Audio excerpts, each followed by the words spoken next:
क्या कभी किसी प्राचीन विस्मृत मठ की दीवारों ने आपसे फुसफुसाने की कोशिश की है? क्या कभी बांस के जंगलों से गुजरती हवाओं में आपको सदियों पुरानी किंवदंतियां सुनाई दी हैं? 1920 का दशक, चीन गणराज्य का प्रारंभिक काल और सिचुआन प्रांत के दुर्गम धुंध में लिपटे पहाड़। इन्हीं पहाड़ों के आगोश में बसा था छाया ग्राम, छायाओं का गांव, एक ऐसा स्थान जहां समय की धारा मानो धीमी पड़ गई थी। घने बांस के अभेद्य जंगलों और चाय के सीढ़ीदार खेतों से घिरा ये गांव बाहरी दुनिया की उथल पुथल से लगभग अछूता था। यहाँ की हवा में मिट्टी की सोंधी महक, जंगली फूलों की हल्की खुशबू और एक अनजाना गहरा रहस्य तैरता रहता था। आर्यन 28 वर्षीय एक महत्वाकांक्षी नृवंश विज्ञानी इसी छाया ग्राम में सरकार द्वारा सौंपे गए एक सर्वेक्षण के सिलसिले में पहुंचा था। उसकी यात्रा कठिन थी, पहले पुरानी खड़खड़ाती बस, फिर खच्चर की सवारी और अंत में मीलों पैदल चलना। थकान उसके चेहरे पर स्पष्ट थी, पर उसकी चिंतनशील गहरी आंखों में एक नई खोज की चमक थी। उसके गेहूं रंग और माथे पर हॉकी खेलते समय लगी एक पुरानी चोट के हल्के निशान वाले चेहरे पर आधुनिक शिक्षा की छाप और इन अनजान पहाड़ों की चुनौती स्वीकार करने का दृढ़ संकल्प स्पष्ट था। वो एक छोटे शहर के सेवानिवृत्त सैन्य अधिकारी का पुत्र था, जिसने अपनी प्रखर बुद्धि और अथक परिश्रम से राजधानी के प्रतिष्ठित विश्वविद्यालय से छात्रवृत्ति प्राप्त की थी। पर उसके मन में कहीं न कहीं पारंपरिक मान्यताओं के प्रति एक सूक्ष्म उपेक्षा का भाव भी था, शायद उसकी वैज्ञानिक शिक्षा और बचपन में किसी अंधविश्वासी कर्मकांड के कारण हुए पारिवारिक नुकसान का परिणाम। छाया ग्राम में आर्यन का स्वागत उतनी आत्मीयता से नहीं हुआ जितनी उसने कल्पना की थी। गांव के मुखिया श्री चेन 50-55 वर्ष के एक अनुभवी और पारंपरिक व्यक्ति थे, जिनकी तीक्ष्ण आंखों में आर्यन के लिए अविश्वास और संदेह स्पष्ट झलक रहा था। सरकार ने आपको इस दूर दराज के गांव में क्यों भेजा है, श्रीमान? उनकी आवाज में औपचारिकता के साथ एक तरह की कठोरता भी थी। हमारे पुरखों की इस पवित्र भूमि में ऐसा क्या है जो आपकी मोटी मोटी किताबों में नहीं मिलता? आर्यन ने धैर्यपूर्वक अपने आगमन का उद्देश्य समझाया। गांव के निकट एक पहाड़ी पर स्थित एक प्राचीन जीर्ण शीर्ण बौद्ध मठ का सर्वेक्षण, जो किसी अज्ञात पर्वत आत्मा को समर्पित माना जाता था। यह मठ गांव वालों के लिए श्रद्धा का केंद्र भी था और अज्ञात भय का स्रोत भी। किंवदंतियां थीं कि उस मठ में पर्वत आत्मा स्वयं निवास करती थी और जो कोई भी मठ की शांति भंग करने या उसके रहस्यों को छेड़ने का प्रयास करता, उसका अनिष्ट होना निश्चित था। ली मेई 24 वर्षीय एक युवती, जिसकी बड़ी और भावपूर्ण काली आंखें थीं और रेशम जैसे काले घने बाल हवा में लहराते थे, गांव की अन्य युवतियों से कुछ भिन्न थी। वो गांव के दिवंगत पारंपरिक चिकित्सक की पोती थी और उसे जड़ी बूटियों, स्थानीय लोक कथाओं और चाय की खेती का अद्भुत ज्ञान था। पहाड़ों की धूप और हवा ने उसकी त्वचा को कांस्य वर्ण का बना दिया था और उसके हाथों पर पारंपरिक नील गोदने के हल्के निशान उसकी सांस्कृतिक जड़ों से उसके गहरे जुड़ाव का प्रमाण थे। गांव में एक प्राचीन भविष्यवाणी थी जो उसके जन्म से जुड़ी थी। कुछ लोग उसे पर्वत आत्मा की विशेष कृपा पात्र मानते थे, तो कुछ उससे अनजाने में ही भयभीत रहते थे। आर्यन के आगमन ने उसके मन में एक अजीब सी खलबली मचा दी थी। उसने आर्यन को दूर से देखा था, उसके अपरिचित शहरी पहनावे और उसके हाथ में अजीब से दिखने वाले उपकरणों को उसे ऐसा प्रतीत हुआ जैसे यह व्यक्ति उनके शांत संतुलित जीवन में कोई अनपेक्षित लहर लेकर आया हो। गांव में पहले से ही एक अनकही सी उदासी और भय का वातावरण व्याप्त था। पिछले कुछ महीनों से अशुभ घटनाएं घट रही थीं। कभी चाय के बागानों में रहस्यमयी ढंग से कीड़े लग जाते, तो कभी रात में बांस के जंगलों से अजीबोगरीब डरावनी आवाजें सुनाई देती। गांव के बुजुर्ग इसे पर्वत आत्मा का प्रकोप मान रहे थे। आर्यन के आने से यह भय और गहरा गया था। आर्यन ने अपने सहायक वांगमिन, एक 20-22 साल के भोले और बातूनी युवक के साथ मिलकर अपना काम प्रारंभ किया। वांग मिन शहर से आया था और पहाड़ी जीवन तथा स्थानीय बोलियों से काफी हद तक अपरिचित था, लेकिन वो आर्यन के प्रति निष्ठावान था। जीर्ण शीर्ण मठ गांव से कुछ दूरी पर बांस के घने जंगल के बीच एक ऊंची पहाड़ी पर स्थित था। उसकी पत्थर की दीवारें काई और जंगली लताओं से ढकी थीं और उन पर उकेरी गई प्राचीन बौद्ध कलाकृतियां समय के निरंतर प्रहार से धुंधली पड़ चुकी थीं। हवा में एक अजीब सी शीतलता, नमी और पुरानी धूप बत्तियों की हल्की गंध व्याप्त थी।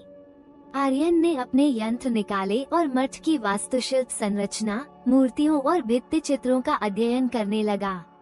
ली मेई अक्सर पास की पहाड़ियों पर औषधीय जड़ी बूटियां या चाय की पत्तियां चुनने आती थी और वो छिपकर आर्यन की गतिविधियों को देखती रहती। उसके मन में तीव्र जिज्ञासा भी थी और एक अनजानी आशंका भी। एक शाम जब आर्यन मठ के मुख्य ध्यान कक्ष का निरीक्षण कर रहा था, उसे एक कोने में बुद्ध की एक विशाल खंडित मूर्ति के पीछे कुछ असामान्य दिखा। वहाँ फर्श पर चाक या किसी सफेद पत्थर से कुछ अजीब से तांत्रिक चिन्ह बने हुए थे जो हाल ही में बनाए गए प्रतीत हो रहे थे। उसने वांग मिन से उनके बारे में पूछा, लेकिन वांग मिन भी उन चिन्हों से अनभिज्ञ था। उसी रात गांव में हाहाकार मच गया। श्री चेन के घर की सबसे कीमती रेशम के कीड़ों की पूरी फसल रहस्यमयी ढंग से नष्ट हो गई थी। गांव वाले इसे पर्वत आत्मा का स्पष्ट कोप मान रहे थे। उनका संदेह आर्यन पर और भी पुख्ता हो गया था। ये सब तुम्हारे इस अपवित्र स्थान पर आने के बाद ही शुरू हुआ है, शहरी बाबू, एक क्रुद्ध बुजुर्ग ने चिल्लाकर कहा। तुमने हमारी पर्वत आत्मा को कुपित कर दिया है। आर्यन बेहद परेशान था। उसका तर्कवादी मन इन बातों पर विश्वास नहीं करना चाहता था, लेकिन गांव वालों का सामूहिक भय और क्रोध वास्तविक और पैल्पेबल था। उसने श्री चेन को समझाने का भरसक प्रयास किया, मुखिया जी, मैं यहाँ केवल अपना काम, सरकार का दिया हुआ कार्य करने आया हूँ। मेरा किसी आत्मा या देवता को अप्रसन्न करने का कोई इरादा कदापि नहीं है। श्री चेन ने एक गहरी थकी हुई सांस ली। श्रीमान, हमारे पहाड़ों की आत्माएं और उनके नियम आपकी समझ और तर्क की पहुंच से बहुत परे हैं। आपके लिए और हमारे गांव के लिए यही उचित होगा कि आप शीघ्र, अति शीघ्र अपना कार्य समाप्त करके यहाँ से प्रस्थान करें। उसी रात ली मेई को एक भयावह स्वप्न आया। उसने देखा कि मठ की पर्वत आत्मा, जिसका स्वरूप अत्यंत विकराल और छाया में था, उसे अपनी ओर खींच रही है। उसकी नींद खुली तो उसका पूरा शरीर ठंडे पसीने से भीगा हुआ था और हृदय जोर जोर से धड़क रहा था। उसे ऐसा महसूस हुआ जैसे वो अपने कमरे में अकेली नहीं है, कोई अदृश्य सर्द शक्ति उसके आसपास मंडरा रही है। अगले कुछ दिनों में ली मेई के व्यवहार में अजीब और चिंताजनक परिवर्तन आने लगे। वो अक्सर अपने आप में खोई खोई सी रहती, कभी अचानक बिना किसी कारण के हंसने लगती तो कभी अकारण ही रोने लगती। उसकी हमेशा चमकती रहने वाली आंखों में एक अनजानी सी भयावह चमक आ गई थी। गांव वाले कानाफूसी करने लगे कि उस पर पर्वत आत्मा का साया पड़ गया है या शायद वो किसी बुरे तांत्रिक के प्रभाव में है। आर्यन ये सब देख रहा था। उसका तार्किक मन इन बातों को अंधविश्वास कहकर खारिज करना चाहता था, लेकिन ली मेई की बिगड़ती हुई शारीरिक और मानसिक दशा उसे अंदर तक चिंतित कर रही थी। वो जानता था कि यदि शीघ्र कुछ नहीं किया गया तो गांव वाले अपने भय और अंधविश्वास में कोई अनुचित या क्रूर कदम उठा सकते हैं, जिसका शिकार ली मेई बनेगी। उसने दृढ़ निश्चय किया कि वो इस रहस्य की तह तक जाएगा, न केवल अपने शोध और सरकारी कार्य के लिए, बल्कि ली मेई के लिए भी। उसके मन में ली मेई के प्रति, उसकी सरलता, उसके ज्ञान और अब उसकी पीड़ा के प्रति एक अनजाना सा आकर्षण और गहरी सहानुभूति पैदा होने लगी थी। गांव के बाहरी छोर पर बांस के झुरमुटों और चाय के बागानों से घिरी एक जीर्ण शीर्ण एकांत कुटिया में मास्टर जियांग रहता था।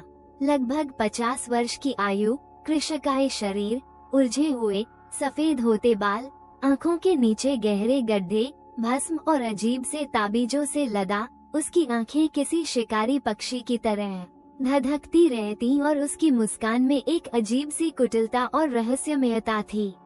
वो कभी गांव के सम्मानित पारंपरिक चिकित्सक और ली मेई के दादा का शिष्य हुआ करता था, लेकिन अधिक शक्ति, गुप्त सिद्धियों और तांत्रिक क्रियाओं की अंधी लालसा में उसने निषिद्ध मार्ग अपना लिया था और उसे समुदाय से निष्कासित कर दिया गया था।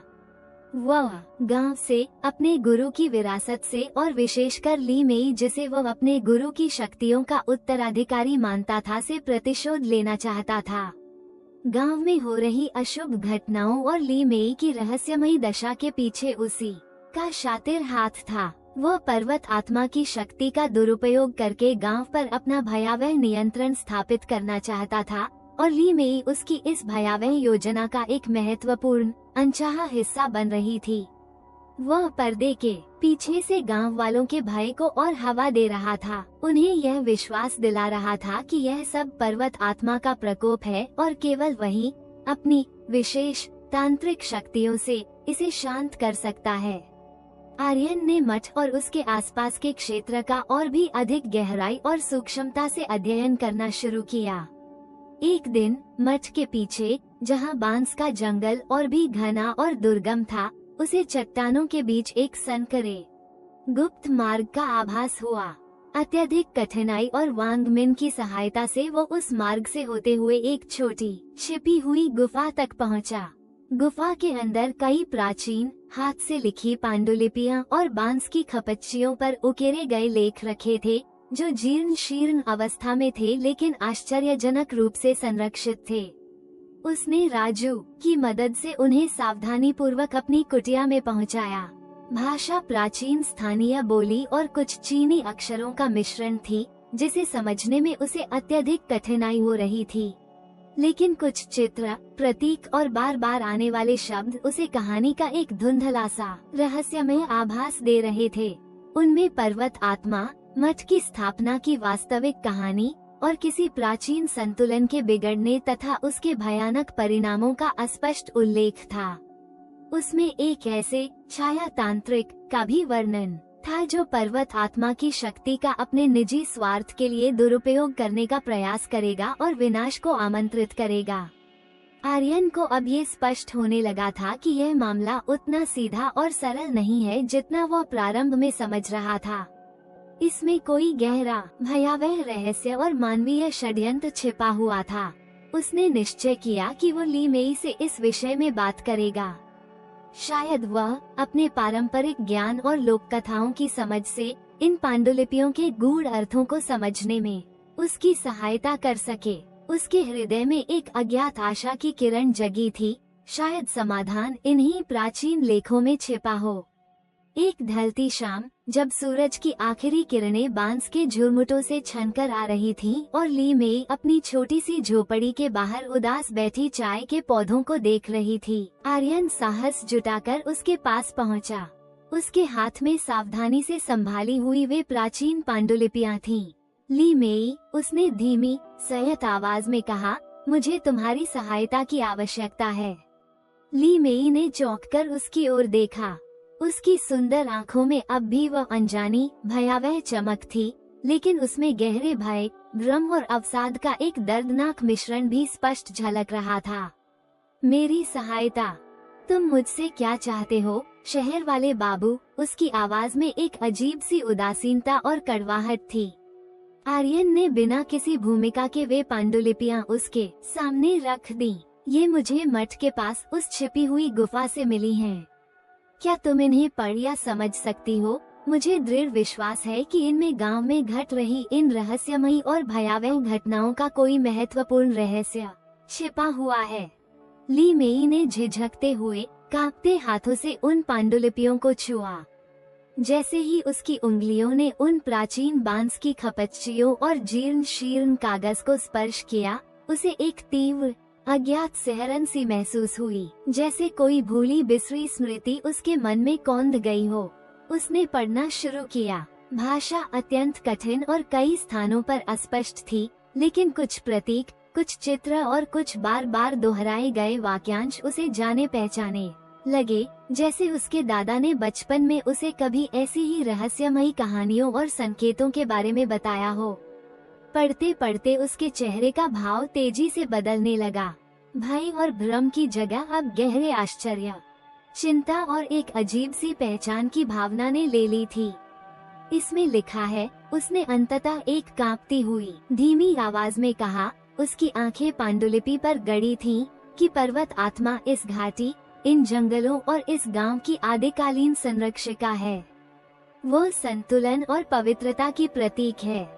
लेकिन यदि कोई उसके पवित्र स्थान को अपवित्र करे, उसकी शक्तियों का अपने क्षुद्र स्वार्थों के लिए दुरुपयोग करने का प्रयास करे या प्रकृति के नैसर्गिक संतुलन को भंग करे, तो उसका रौद्र रूप विनाशकारी और अनियंत्रित हो सकता है। इसमें एक छाया साधक या दुष्ट तांत्रिक का भी स्पष्ट उल्लेख है, जो पर्वत आत्मा को अपने वश में करने का, उसकी असीम ऊर्जा को अपनी ओर खींचने का भयावह प्रयास करेगा, और एक विशेष कन्या का भी, जिसके माध्यम से पर्वत आत्मा या तो अपना कोप प्रकट करेगी या जिसे उस दुष्ट तांत्रिक के विरुद्ध एक माध्यम के रूप में उपयोग किया जा सकेगा। आर्यन का हृदय तेजी से धड़कने लगा।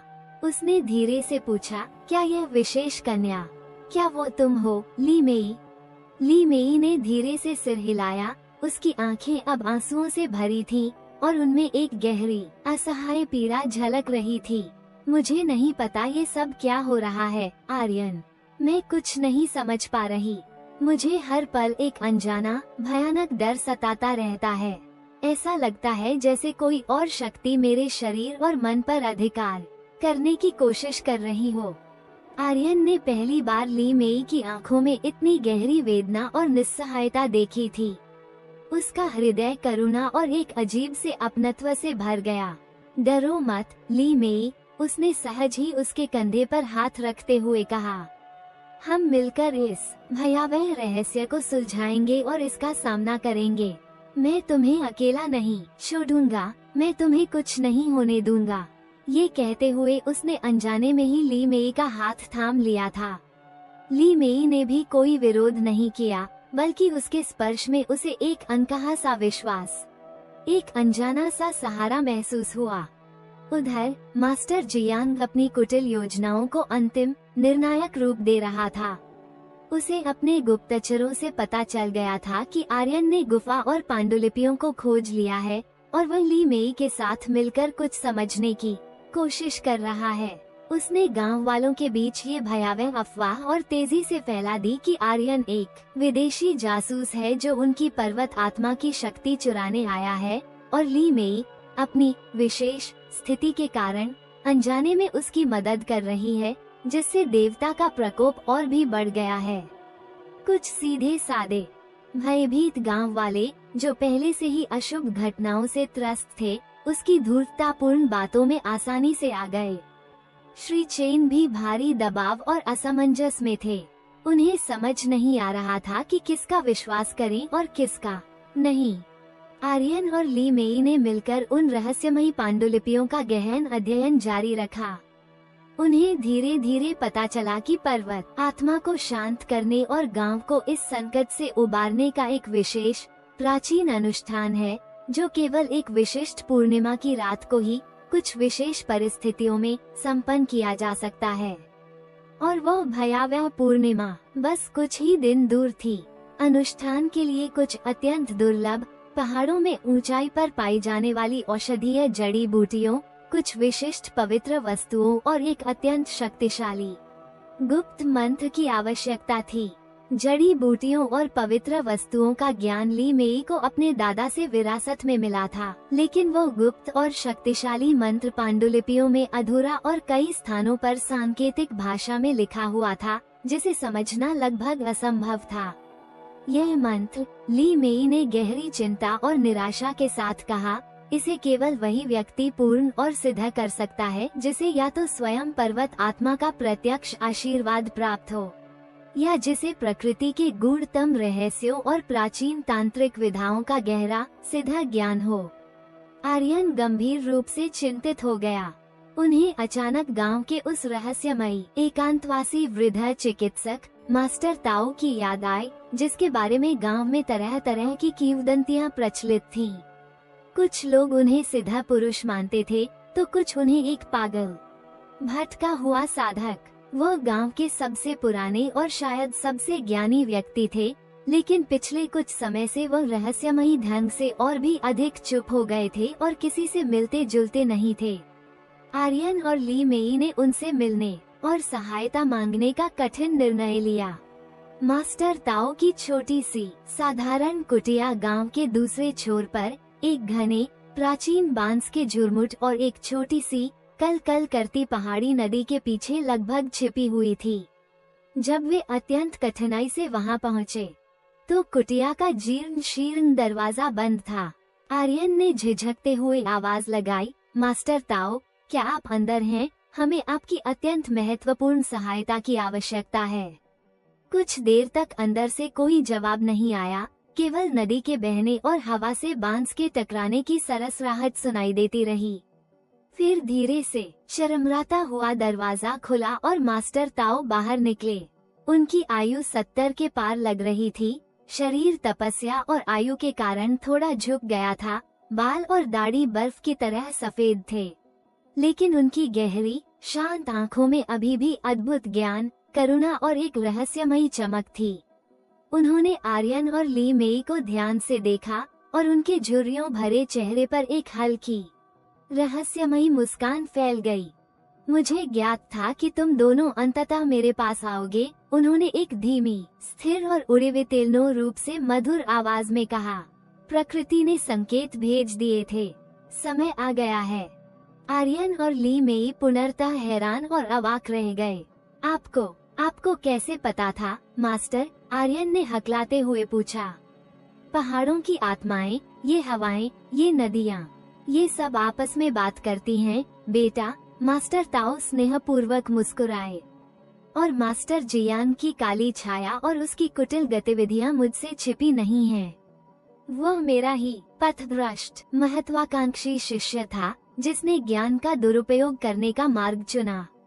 ये सुनकर आर्यन और ली मेई को और भी अधिक आश्चर्य हुआ और उनके मन में एक नई आशा का संचार हुआ।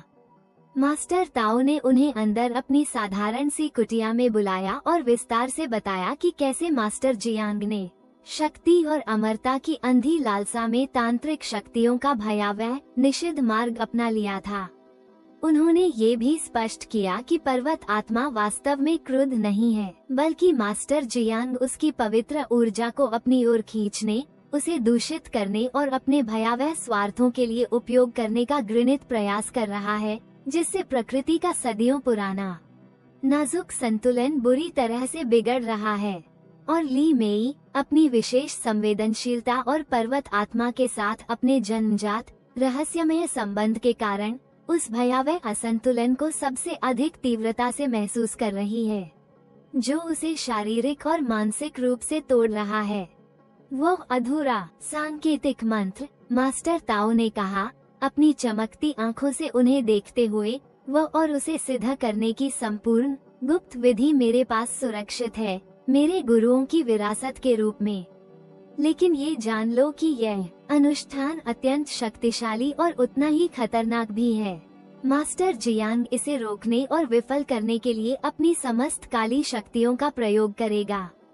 आर्यन ने दृढ़ता और संकल्प के साथ कहा, हम हर खतरे का सामना करने के लिए पूरी तरह से तैयार हैं। मास्टर ताओ, बस आप हमारा मार्गदर्शन करें और हमें इस संकट से उबारने का मार्ग दिखाएं।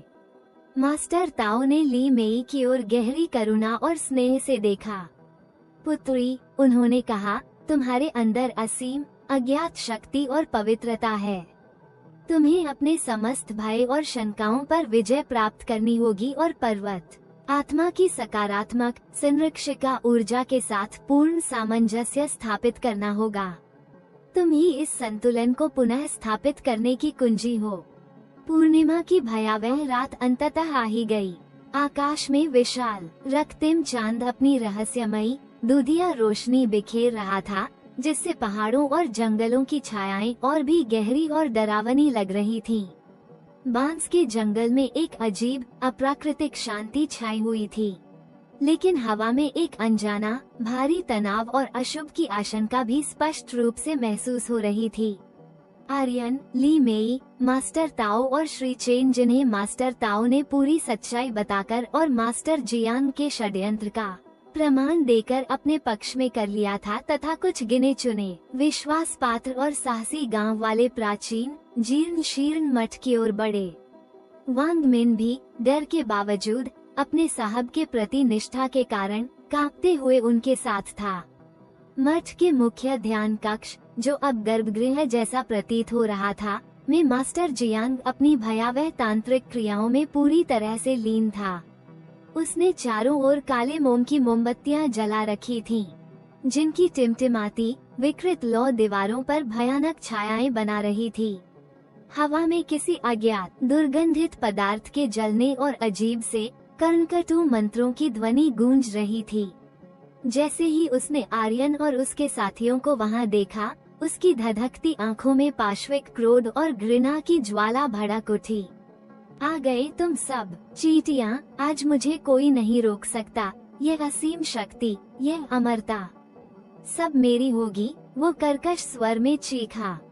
एक भयानक अकल्पनीय टकराव शुरू हुआ। मास्टर जियांग ने अपनी समस्त संचित तांत्रिक शक्तियों का प्रदर्शन किया। अचानक तेज बर्फीली हवाएं चलने लगीं, मठ की सदियों पुरानी दीवारें कांपने लगीं और वातावरण में एक असहनीय दबाव महसूस होने लगा। लेकिन मास्टर ताओ भी पूरी तरह से तैयार थे। उन्होंने अपने सिद्ध मंत्रों और आध्यात्मिक शक्ति से एक शक्तिशाली सुरक्षा कवच का निर्माण किया, जिसने उन्हें मास्टर जियांग के प्रारंभिक आक्रमणों से बचाया। आर्यन और बहादुर गांव वालों ने अदम्य साहस का परिचय देते हुए मास्टर जियांग के कुछ अंधे भक्तों, जो वहां उसकी सहायता के लिए मौजूद थे, को उलझाए रखा। किंतु मुख्य निर्णायक संघर्ष ली मेई और मास्टर जियांग के बीच था। मास्टर जियांग अपनी समस्त मानसिक शक्तियों का प्रयोग करके ली मेई के मन को नियंत्रित करने, उसे भ्रमित करने और उसे भयभीत करके तोड़ने की कोशिश कर रहा था। लेकिन ली मेई ने मास्टर ताओ के शब्दों और निर्देशों को अपने हृदय में धारण कर लिया था। उसने अपनी आंखें बंद की और अपनी समस्त आंतरिक शक्ति, अपनी पवित्रता और पर्वत आत्मा के साथ अपने रहस्यमय संबंध पर ध्यान केंद्रित किया। उसे ऐसा महसूस हुआ जैसे प्रकृति की समस्त सकारात्मक ऊर्जा, पर्वत आत्मा का निर्मल शक्तिशाली आशीर्वाद उसके शरीर और आत्मा में प्रवाहित हो रहा है। मास्टर ताओ ने आर्यन को एक विशेष संकेत दिया। आर्यन ने वो अधूरा सांकेतिक मंत्र ऊंची, स्थिर और श्रद्धापूर्ण आवाज में पढ़ना शुरू किया। जैसे जैसे वो उस प्राचीन शक्तिशाली मंत्र का पाठ करता गया, मठ के गर्भगृह में एक अद्भुत दिव्य सुनहरा प्रकाश फैलने लगा। ली मेई ने अपनी आंखें खोली और उसकी आंखों से एक अलौकिक, शांत और शक्तिशाली तेज निकल रहा था। उसने उस प्राचीन मंत्र के फेलिंडन गूढ़ हिस्से को सहज रूप से अत्यंत मधुर और शक्तिशाली स्वर में गाना शुरू कर दिया। उसकी आवाज में इतनी पवित्रता, इतनी शक्ति और इतना दृढ़ संकल्प था कि मास्टर जियांग की समस्त काली तांत्रिक शक्तियां उसके सामने कमजोर और निष्प्रभावी पड़ने लगीं। पर्वत आत्मा का शुद्ध शक्तिशाली प्रकाशपुंज ली मेई के माध्यम से प्रकट हुआ। ये क्रोधित या विनाशकारी नहीं, बल्कि शांत, संतुलित और असीम रूप से शक्तिशाली था। मास्टर जियांग उस दिव्य तेज और पवित्र ऊर्जा को सहन नहीं कर सका। वो पीड़ा और भय से चीखता हुआ पीछे हटा। जिस विनाशकारी शक्ति को वो नियंत्रित करना और अपने अधीन करना चाहता था, वही पवित्र प्रतिशोधी शक्ति अब उसके स्वयं के विनाश का कारण बन रही थी। मठ की छत का एक विशाल काई लगा पत्थर का टुकड़ा, जो सदियों से अपनी जगह पर स्थिर था, अचानक चरमराकर टूटा और ठीक उस स्थान पर गिरा जहां मास्टर जियांग अपनी अंतिम हताश तांत्रिक क्रिया करने का प्रयास कर रहा था। एक भयानक, दिल दहला देने वाली चीख और पत्थरों के गिरने की गगनभेदी आवाज के साथ सब कुछ शांत और स्थिर हो गया। जैसे ही मास्टर जियांग का भयावह अंत हुआ और उसकी काली छाया उस पवित्र स्थान से विलीन हुई, मठ के गर्भगृह में फैला दिव्य सुनहरा प्रकाश धीरे धीरे शांत और कोमल होने लगा। हवा में तैरता असहनीय तनाव और दबाव कम हो गया और एक अद्भुत अलौकिक शांति ने समूचे वातावरण को अपने आगोश में ले लिया। ली मेई, जो कुछ क्षण पहले तक असीम अलौकिक ऊर्जा और दिव्य तेज से दीप्तिमान थी, अब अचानक शारीरिक और मानसिक रूप से थकाकर पुनर्तः निढाल सी हो गई। आर्यन ने बिजली की तेजी से दौड़कर उसे गिरने से पहले ही संभाल लिया। उसकी आंखों में ली मेई के लिए गहरी चिंता, असीम स्नेह और एक अनकहा सा आभार था। मास्टर ताओ के झुर्रियों भरे चेहरे पर एक शांत, स्नेहमयी मुस्कान थी। प्रकृति का संतुलन पुनः स्थापित हो गया है, पुत्र, उन्होंने आर्यन से कहा। उनकी आवाज में गहरी शांति और संतोष था। पर्वत आत्मा अब शांत और प्रसन्न है। श्री चेन और अन्य गांव वालों ने, जो इस अविश्वसनीय और भयावह दृश्य के साक्षी बने थे, राहत और कृतज्ञता की गहरी सांस ली। उन्होंने सर्वप्रथम पर्वत आत्मा को नमन किया और फिर मास्टर ताओ, आर्यन और विशेषकर ली मेई का हृदय से आभार व्यक्त किया, जिनकी अदम्य साहस और पवित्रता ने उन्हें इस भयानक संकट से मुक्ति दिलाई थी। वांग मिन, जो पूरे समय डर के मारे एक कोने में बुद्ध की खंडित मूर्ति के पीछे दुबका हुआ था, अब धीरे धीरे बाहर निकला और अपने साहब आर्यन को विस्मय और प्रशंसा भरी नजरों से देखने लगा। अगली सुबह छाया ग्राम में एक नई, स्फूर्तिदायक ऊर्जा और आशा की किरण लेकर आई। सूरज की सुनहरी किरणें पहले से कहीं अधिक उजली और जीवंत लग रही थीं, और हवा में मिट्टी की सोंधी महक के साथ जंगली फूलों की एक ताज़ा, मनमोहक खुशबू फैली हुई थी। गांव में व्याप्त भय, उदासी और निराशा का अंधकार पूरी तरह से छंट चुका था। ली मेई अब पुनर्तः स्वस्थ और पहले से भी अधिक तेजस्वी लग रही थी। उसकी आंखों में अब वो भयावह, अनजानी चमक नहीं थी, बल्कि एक नई, आत्मविश्वास भरी शांति और करुणा थी। मास्टर जियान के आतंक और उसके काले साए का अंत हो चुका था, और गांव वाले धीरे धीरे अपने सामान्य, शांतिपूर्ण जीवन में लौटने लगे थे। आर्यन का पुरातात्विक सर्वेक्षण का सरकारी कार्य भी लगभग पूरा हो चुका था। उन प्राचीन पांडुलिपियों और मठ के गहन अध्ययन से उसे उस क्षेत्र के इतिहास, संस्कृति और पर्वत आत्मा की किंवदंती के बारे में इतनी महत्वपूर्ण और मौलिक जानकारी मिली थी, जो उसके अकादमिक शोध और भविष्य के करियर के लिए अमूल्य सिद्ध होने वाली थी। लेकिन इन सबसे कहीं अधिक महत्वपूर्ण, उसे एक ऐसा अविस्मरणीय और परिवर्तनकारी अनुभव मिला था, जिसने उसकी वैज्ञानिक सोच, उसके जीवन के प्रति दृष्टिकोण और स्वयं उसकी आत्मा को गहराई तक बदल दिया था। उसका तार्किक, विश्लेषणात्मक मन अब भी हर चीज पर प्रश्न उठाता था, उसे तर्क की कसौटी पर परखता था, लेकिन उसने ये भी विनम्रतापूर्वक स्वीकार करना और सम्मान करना सीख लिया था कि इस विशाल, रहस्यमयी दुनिया में ऐसी भी असंख्य चीजें हैं जो सामान्य तर्क और विज्ञान की सीमाओं से परे हैं, जिन्हें केवल गहरी आस्था, निश्चल अनुभव और प्रकृति के साथ मौन संवाद के माध्यम से ही समझा और महसूस किया जा सकता है। और सबसे महत्वपूर्ण बात ये थी कि इन सभी भयावह, रोमांचक और परिवर्तनकारी घटनाओं के बीच आर्यन और ली मेई के हृदय एक दूसरे के लिए अनजाने में ही सही, पर अत्यंत गहराई से धड़कने लगे थे। उन्होंने जिस अकल्पनीय खतरे और मानसिक वेदना का एक साथ कंधे से कंधा मिलाकर सामना किया था, उसने उन्हें एक अटूट, पवित्र और शाश्वत बंधन में बांध दिया था। वे दोनों मौन रूप से जानते थे कि उनके बीच जो कोमल, अनकही भावनाएं पनप रही हैं, वे केवल क्षणिक सहानुभूति, मित्रता या कृतज्ञता से कहीं अधिक गहरी, स्थायी और अर्थपूर्ण हैं। एक दिन जब आर्यन अपने प्रस्थान की अंतिम तैयारी कर रहा था, क्योंकि उसका सरकारी कार्य अब समाप्त हो चुका था और उसे वापस राजधानी लौटना था, ली मेई उससे मिलने उसकी अस्थायी कुटिया पर आई। उसके कोमल हाथों में कुछ ताजे, सुगंधित जंगली ऑर्किड और चाय की कोमल पत्तियां थीं। ये तुम्हारे लिए हैं, आर्यन, उसने थोड़ी सी झिझक और एक मनमोहक शर्म के साथ कहा। हमारे इन शांत पहाड़ों और मेरे भोले हृदय की एक छोटी सी, स्नेहपूर्ण याद दिलाने के लिए। आर्यन ने वे सुंदर फूल और चाय की पत्तियां अपने हाथों में लीं और उसकी गहरी, भावपूर्ण आंखों में झांका, जो अब भय या भ्रम से मुक्त होकर एक अद्भुत शांति और स्नेह से चमक रही थी।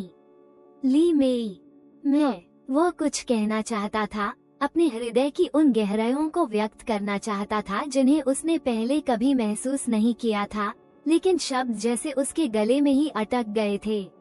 ली मेई स्नेहपूर्वक मुस्कुराई। उसकी मुस्कान में एक अद्भुत समझ और स्वीकृति थी। मुझे पता है आर्यन, मैं सब समझती हूँ। उसकी आवाज में पहाड़ों की नदियों जैसी कोमलता और गहराई थी। तुम्हें जाना ही होगा, तुम्हारा काम, तुम्हारा शहर, तुम्हारी अपनी दुनिया, सब वही है। लेकिन मेरा हृदय, आर्यन ने एक अधूरा अर्थपूर्ण वाक्य छोड़ा। उसकी आंखें अभी भी ली मेई की आंखों में गहराई से देख रही थीं। तुम्हारा हृदय जानता है कि उसे वास्तव में कहाँ होना चाहिए और समय आने पर वो सही मार्ग अवश्य खोज लेगा। ली मेई ने उसकी बात पूरी की। उसकी आवाज में एक शांत विश्वास था और सच्ची भावनाएं और स्नेहपूर्ण स्मृतियां दूरियों या समय के बंधनों से कभी अलग या कमजोर नहीं होती, अगर उनमें सच्चाई और पवित्रता हो। आर्यन जानता था कि ली मेई जो कह रही है वो अक्षरशः सत्य है। उसे अपने काम, अपनी जिम्मेदारियों और अपने करियर के लिए शहर लौटना ही था, लेकिन वो ये भी उतनी ही गहराई से जानता था कि छायाग्राम, यहाँ के सीधे सादे लोग, मास्टर ताओ का ज्ञान और विशेषकर ली मेई, उसकी सरलता, उसका साहस, उसका स्नेह अब उसके जीवन का, उसकी आत्मा का एक अभिन्न, अविस्मरणीय हिस्सा बन चुके हैं। गांव वालों ने आर्यन को अत्यंत भावभीनी और स्नेहपूर्ण विदाई दी। श्री चेन ने उसे कसकर गले लगाया। उनकी आंखों में अब अविश्वास या संदेह नहीं, बल्कि गहरा सम्मान और कृतज्ञता थी। तुम हमेशा हमारे इस छोटे से गांव के एक सच्चे मित्र और हितैषी रहोगे बेटा। जब भी तुम्हारा मन करे, हमारे दरवाजे और हमारे हृदय तुम्हारे स्वागत के लिए हमेशा खुले हैं। मास्टर ताओ ने उसे अपना आशीर्वाद दिया। उनके हाथों का स्पर्श शीतल और शांतिदायक था। जीवन का सबसे बड़ा और सच्चा ज्ञान मोटी मोटी किताबों या पांडुलिपियों में नहीं, बल्कि प्रत्यक्ष अनुभवों, मानवीय संबंधों और प्रकृति की मौन शिक्षाओं में छिपा होता है आर्यन। और तुमने यहाँ इन कुछ ही दिनों में जीवन के कई महत्वपूर्ण सबक सीखे हैं। वांग मिन भी अपने साहब से बिछड़ते हुए बहुत दुखी था। बाबूजी, आपकी और इस गांव की बहुत याद आएगी, उसने कहा। उसकी भोली आंखों में आंसू छलक आए थे। आर्यन ने सबसे भारी मन से विदा ली। जब वह पहाड़ी रास्ते पर धीरे धीरे नीचे उतर रहा था, उसने आखिरी बार मुड़कर छायाग्राम की ओर देखा। ली मेई वहीं खड़ी थी, उसे देखती हुई।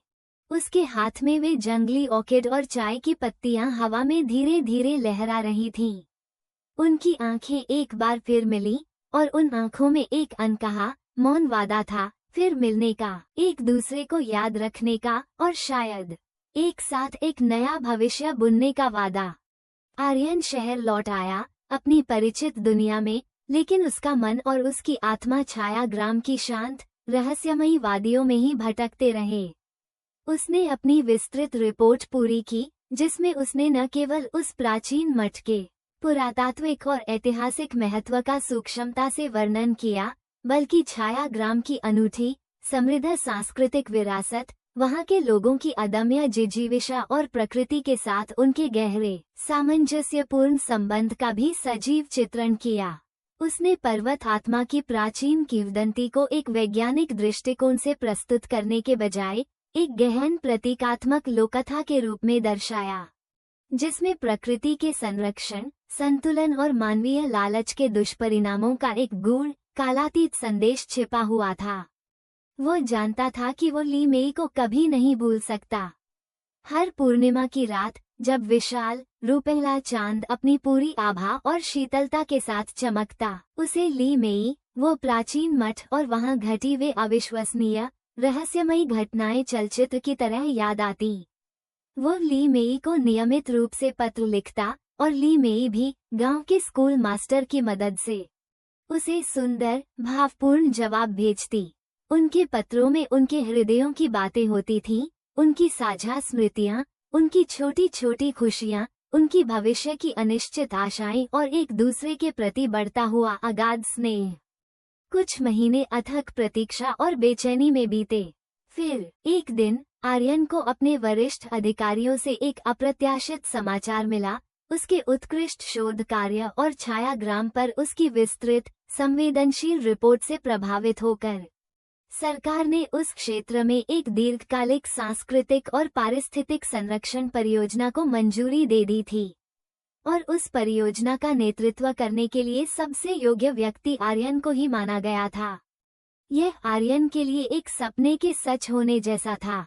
उसे फिर से छायाग्राम जाने का, अपने शोध को आगे बढ़ाने का और सबसे महत्वपूर्ण ली मेई के करीब रहने का एक सुनहरा अवसर मिल गया था। इस बार वो किसी सरकारी हुक्म या मजबूरी से नहीं, बल्कि अपने दिल की गहरी पुकार और अपने जीवन के एक नए उद्देश्य की खोज में जा रहा था। जब वो छायाग्राम पहुंचा तो उसका स्वागत पहले से भी कहीं अधिक उत्साह, आत्मीयता और अपनेपन के साथ हुआ। और ली मेई, उसे देखकर आर्यन को ऐसा लगा जैसे उसकी सारी दुनिया, उसकी सारी खुशियां सिमटकर उसी एक सरल, पवित्र मुस्कान में आ गई हों। उसने बिना किसी झिझक या संकोच के ली मेई से अपने दिल की वह बात कही जिसे वह महीनों से अपने अंदर दबाए हुए था, और ली मेई ने भी अपनी स्वाभाविक सरलता और गहरी भावनाओं के साथ उसके प्रेम को स्वीकार किया। उनकी सामाजिक पृष्ठभूमि अलग थी, उनकी शिक्षा और जीवन के अनुभव अलग थे, उनकी दुनियाएं कागज पर कितनी ही भिन्न क्यों न लगती हों, लेकिन उनका प्रेम इन सभी सभी सामाजिक बाधाओं से कहीं अधिक शक्तिशाली, गहरा और सच्चा था। गांव वालों ने भी श्री चेन और मास्टर ताओ के आशीर्वाद के साथ उनके इस पवित्र रिश्ते को खुशी खुशी पूरे हृदय से स्वीकार कर लिया। उन्होंने देख लिया था कि आर्यन न केवल एक विद्वान और अच्छा इंसान है, बल्कि उसने उनके गांव, उनकी संस्कृति और उनकी आत्मा के संरक्षण के लिए बहुत कुछ किया है, और वह ली मेई के लिए एक योग्य जीवन साथी सिद्ध होगा। आर्यन ने फैसला किया कि वो अपना जीवन और अपना शोध कार्य छायाग्राम और आसपास के क्षेत्रों की सांस्कृतिक और प्राकृतिक धरोहरों के संरक्षण और संवर्धन के लिए समर्पित करेगा। इससे उसे न केवल ली मेई के करीब रहने और उसके साथ एक नया अर्थपूर्ण जीवन शुरू करने का अवसर मिला, बल्कि उसे उस संस्कृति और उस ज्ञान को और भी गहराई से समझने का मौका भी मिला जिसने उसे इतना गहराई से प्रभावित और परिवर्तित किया था। उसने शहर की भागदौड़ भरी कृत्रिम जिंदगी और छायाग्राम की शांत, नैसर्गिक और आध्यात्मिक रूप से समृद्ध जीवनशैली के बीच एक अद्भुत सामंजस्यपूर्ण संतुलन बनाने की कला सीख ली थी। वो अक्सर अपने काम के सिलसिले में पास के शहरों और राजधानी तक जाता आता रहता, और कभी कभी ली मेई भी अपने औषधीय ज्ञान और हस्तशिल्प की अद्भुत कला के साथ उसके साथ उन यात्राओं पर जाती, शहरी जीवन को देखती, समझती, पर उसका हृदय हमेशा छायाग्राम की मिट्टी और अपने लोगों से ही जुड़ा रहता। उनकी प्रेम कहानी छायाग्राम की लोककथाओं में एक नई सुनहरी किंवदंती बन गई, एक ऐसी कहानी जो पीढ़ी दर पीढ़ी सुनाई जाने लगी, जो ये बताती थी कि कैसे निस्वार्थ दया, अदम्य साहस और अटूट विश्वास न केवल भयावह अलौकिक संकटों और मानवीय षड्यंत्रों पर, बल्कि गहरी सामाजिक बाधाओं और सांस्कृतिक भिन्नताओं पर भी विजय प्राप्त कर सकते हैं।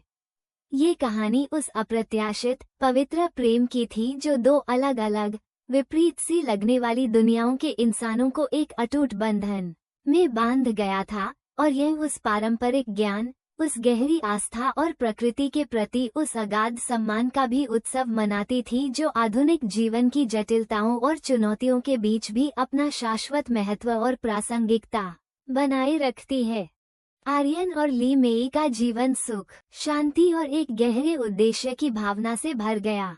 उन्होंने अपने जीवन से यह सिद्ध कर दिया कि सच्चा प्रेम हर बाधा को पार कर सकता है, हर रेगिस्तान में फूल खिला सकता है, और कभी कभी जीवन के सबसे बड़े, सबसे अनमोल रहस्य प्रकृति की शांत गोद में, मानवीय हृदय की अतल गहराइयों में और निस्वार्थ सेवा के सरल मार्ग में ही छिपे होते हैं। छायाग्राम का वह प्राचीन जीर्ण शीर्ण मठ अब केवल एक पुरातात्विक स्थल या भय का स्रोत नहीं था, बल्कि उनके अमर प्रेम, गांव की सांस्कृतिक जागृति और प्रकृति मनुष्य के सामंजस्यपूर्ण सह अस्तित्व का एक जीवंत, प्रकाशमान प्रतीक बन चुका था। और पर्वत आत्मा, जिसे कभी क्रोधित और विनाशकारी माना जाता था, अब छाया ग्राम की मौन संरक्षिका, उनके अटूट प्रेम की पवित्र साक्षी और प्रकृति के शाश्वत संतुलन का प्रतीक थी।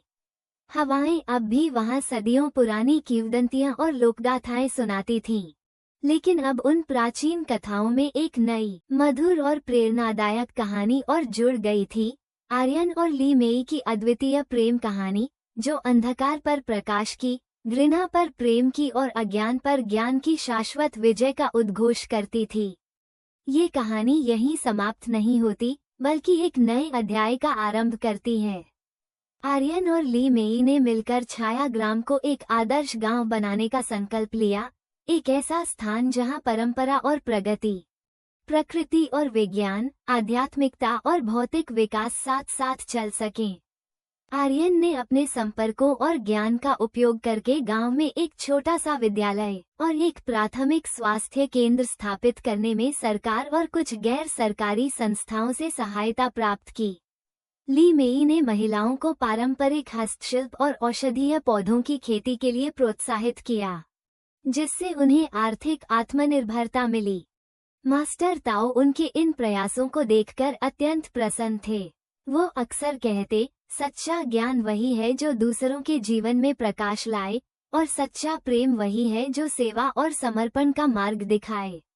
उन्होंने आर्यन को प्राचीन चीनी दर्शन और चिकित्सा पद्धतियों का गहरा ज्ञान दिया, और ली मेई को पर्वत आत्मा और प्रकृति की शक्तियों के साथ सामंजस्य स्थापित करने की और भी गूढ़ विधियां सिखाईं। छाया ग्राम की प्रसिद्धि धीरे धीरे आसपास के क्षेत्रों में फैलने लगी। लोग वहां की प्राकृतिक सुंदरता, शांतिपूर्ण वातावरण और अनूठी संस्कृति का अनुभव करने आने लगे। लेकिन आर्यन और गांव वालों ने ये सुनिश्चित किया कि पर्यटन अनियंत्रित न हो और गांव की पवित्रता तथा पर्यावरण को कोई क्षति न पहुंचे। उन्होंने जिम्मेदार पर्यटन और पारिस्थितिक संरक्षण के सिद्धांतों को अपनाया। वांग मिन भी अब अक्सर छाया ग्राम आने लगा था। वो आर्यन का सहायक मात्र नहीं रहा था, बल्कि उसने भी गांव के विकास कार्यों में अपनी रुचि दिखानी शुरू कर दी थी। उसने शहर से कुछ युवा स्वयंसेवकों को लाकर गांव के बच्चों को अंग्रेजी और कंप्यूटर सिखाने में मदद की। समय के साथ आर्यन और ली मेई के आंगन में 2 बच्चों की किलकारियां गूंजने लगीं, एक पुत्र और एक पुत्री। उन्होंने अपने बच्चों का नामकरण भी पारंपरिक चीनी और भारतीय संस्कृति के मिश्रण से किया, जो उनके प्रेम और 2 संस्कृतियों के मिलन का प्रतीक था। उन्होंने अपने बच्चों को शहर के अच्छे विद्यालयों में शिक्षा दिलाने के साथ साथ छाया ग्राम की मिट्टी, उसकी परंपराओं और प्रकृति के प्रति गहरा सम्मान भी सिखाया। एक दिन जब उनके बच्चे किशोर हो चुके थे और आर्यन तथा ली मेई जीवन के उस पड़ाव पर पहुंच चुके थे जहां अनुभव की शांति और परिपक्वता चेहरे पर झलकती है, वे उसी प्राचीन मठ के पास एक ऊंची चट्टान पर बैठे सूर्यास्त देख रहे थे। नीचे छाया ग्राम रोशनी से जगमगा रहा था और हवा में उत्सव की हल्की ध्वनि तैर रही थी। शायद गांव में कोई पारंपरिक त्योहार मनाया जा रहा था। ली मेई ने अपना सिर आर्यन के कंधे पर टिकाते हुए कहा, आर्यन, जब तुम पहली बार इस गांव में आए थे, तो क्या तुमने कभी कल्पना की थी कि हमारा जीवन ऐसा होगा कि यह अनजान, रहस्यमयी गांव तुम्हारा घर बन जाएगा और मैं तुम्हारी जीवन संगिनी? आर्यन मुस्कुराया, उसकी आंखों में ली मेई के लिए वही गहरा, अपरिवर्तित प्रेम झलक रहा था। उसने ली मेई का हाथ अपने हाथों में लेते हुए कहा, शायद नहीं, प्रिय। उस समय मैं केवल एक महत्वाकांक्षी शोधकर्ता था, जो रहस्यों को सुझाने और दुनिया को अपने तर्क की कसौटी पर परखने निकला था। लेकिन इस गांव ने, इन पहाड़ों ने, मास्टर ताओ के ज्ञान ने, और सबसे बढ़कर तुम्हारे निश्चल प्रेम और अटूट विश्वास ने मुझे जीवन का एक नया अर्थ सिखाया।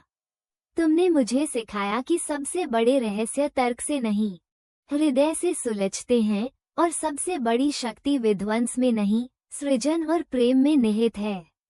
और पर्वत आत्मा ली मेई ने पूछा। उसकी आवाज में अब कोई भय या आशंका नहीं थी, केवल गहरी श्रद्धा और कृतज्ञता थी। पर्वत आत्मा, आर्यन ने गहरी सांस लेते हुए कहा, वह कोई बाहरी शक्ति नहीं, बल्कि हमारे अंदर का ही विश्वास, प्रकृति के प्रति हमारा सम्मान और जीवन का वो संतुलन है जिसे हम अक्सर अपनी अज्ञानता या अहंकार में भंग कर देते हैं। मास्टर जियांग ने उसी संतुलन को चुनौती दी थी और उसका परिणाम उसने स्वयं भोगा। हमने तो बस उस संतुलन को पुनः स्थापित करने में एक छोटी सी भूमिका निभाई। वे दोनों कुछ देर तक मौन बैठे रहे, उस अद्भुत शांति और सौंदर्य को अपने अंदर आत्मसात करते हुए। डूबते सूरज की सुनहरी किरणें बर्फ से ढकी दूर की चोटियों पर एक जादुई आभा बिखेर रही थीं, और नीचे घाटी में बहती नदी का संगीत जैसे कोई प्राचीन लोरी गा रहा था। उनकी कहानी, अलौकिक संकटों के बीच अप्रत्याशित प्रेम और सामाजिक बाधाओं पर विजय की कहानी, अब छायाग्राम की आत्मा का हिस्सा बन चुकी थी। ये केवल उनके व्यक्तिगत प्रेम और संघर्ष की गाथा नहीं थी, बल्कि यह मानवीय जिजीविषा, सांस्कृतिक समन्वय, प्रकृति के प्रति अगाध श्रद्धा और निस्वार्थ सेवा के माध्यम से सामूहिक उत्थान की भी एक प्रेरणादायक कहानी थी। यह उस शाश्वत संदेश को निरंतर प्रतिध्वनित करती थी कि सच्ची दया, अदम्य साहस और अटूट विश्वास जीवन की किसी भी भयावह चुनौती का सफलतापूर्वक सामना कर सकते हैं, और निश्चल प्रेम हर भौगोलिक, सांस्कृतिक और सामाजिक सीमा से परे है, सर्वथा अजेय है। ये कहानी एक छोटी सी टिमटिमाती चिंगारी थी जो अंधकार में प्रकाश का मार्ग दिखाती थी, जो ये दर्शाती थी कि कैसे पारंपरिक ज्ञान की जड़ें और आधुनिक दृष्टिकोण की शाखाएं मिलकर एक ऐसे स्वस्थ, संतुलित और प्रगतिशील समाज रूपी वृक्ष का निर्माण कर सकती हैं जो आने वाली पीढ़ियों को छाया, फल और जीवन का सच्चा आश्रय प्रदान करे। और शायद यही वो सबसे बड़ा, सबसे अनमोल रहस्य था जिसे आर्यन ने छायाग्राम की रहस्यमयी, शांत पहाड़ियों में अनजाने में ही खोज लिया था। एक ऐसा रहस्य जो किसी भी प्राचीन पांडुलिपि, किसी भी पुरातात्विक खोज या किसी भी वैज्ञानिक सिद्धांत से कहीं अधिक गहन, शाश्वत और मूल्यवान था। ये स्वयं जीवन का रहस्य था, निस्वार्थ प्रेम का रहस्य था, और प्रकृति के साथ मनुष्य के उस अविभाज्य, पवित्र और शाश्वत संबंध का रहस्य था जिसे समझने और जीने में ही मानव जीवन की सार्थकता निहित है। और यह कालातीत रहस्य आज भी छायाग्राम की मंद मंद बहती हवाओं में, वहाँ के झरनों के मधुर संगीत में, और वहाँ के लोगों की सरल, स्नेहमयी मुस्कानों में निरंतर गूंजता रहता है, हर उस संवेदनशील हृदय के लिए जो उसे सुनने, समझने और अपने जीवन में आत्मसात करने को तत्पर और तैयार हो।